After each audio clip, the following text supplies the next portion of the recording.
जिन्होंने कामयाबी हासिल की और सबसे ज़्यादा सीटें बीजेपी को मिली, अब उनकी जिम्मेदारी बनती है कि मुंबई शहर के जो निवासी हैं, जो उम्मीद लगाए बैठे हैं कि उनके मुतालबे और उनके मुश्किलात जो हैं वो हल होंगे। मैं मुंबई में था, 3 साल मैंने यहाँ पढ़ाई की कॉलेज में। उस वक्त तो ख्वाब में भी हम नहीं सोच सकते थे कि कोस्टल रोड जैसा कोई इंफ्रास्ट्रक्चर बनेगा, लेकिन बन गया और इसी तरह और चीजें मुंबई के लिए बने। जम्मू कश्मीर के मुख्यमंत्री उमर अब्दुल्ला मुंबई हाफ मैराथन में शामिल हुए, जहां मुंबई हाफ मैराथन में सीएम उमर अब्दुल्ला ने प्रतिभागियों का हौसला बढ़ाया और उनके स्वास्थ्य और फिटनेस को लेकर सकारात्मक संदेश दिया। उनकी मौजूदगी से रनर्स में खासा उत्साह देखने को मिला।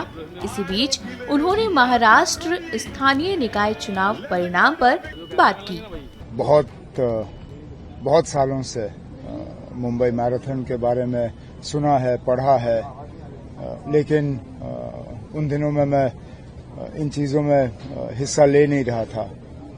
पिछले साल मैंने प्रोग्राम का दिल्ली का हाफ मैराथन पूरा किया, तो उस दिन मैंने तय किया था कि इस साल मुंबई में शुरुआत कर लूंगा। तो आज आया हूं अपने दोस्तों और साथियों के साथ मुंबई का हाफ मैराथन पूरा करने।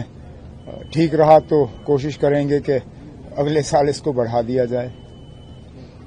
तो युवा को किस तरह मैसेज देना चाहोगे आप मैराथन? सेहत पे तवज्जो दें, कुछ भी करें लेकिन स्क्रीन के पीछे बैठे ना रहें। उठें, चलें, दौड़ें, खेलें। सेहत सबसे बड़ी चीज है। सेहत नहीं हो तो फिर और किसी चीज का फायदा नहीं। और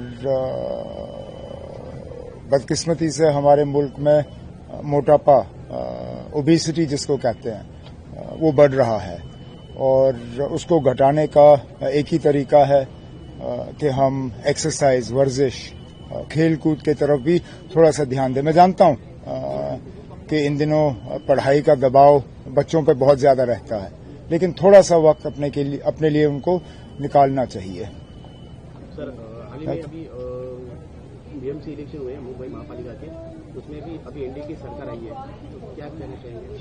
अब काफी अरसे के बाद चुनाव हुए और हर चुनाव में किसी की जीत होती है और कोई पीछे रह जाता है।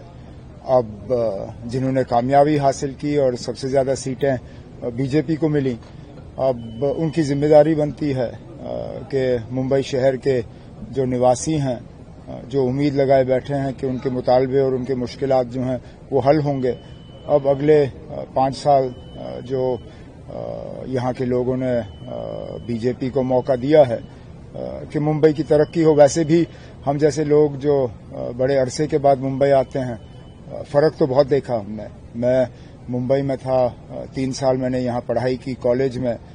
उस वक्त तो ख्वाब में भी हम नहीं सोच सकते थे कि कोस्टल रोड जैसा कोई इंफ्रास्ट्रक्चर बनेगा, लेकिन बन गया और इसी तरह और चीजें मुंबई के लिए बने तो यहाँ के निवासियों को फायदा होगा।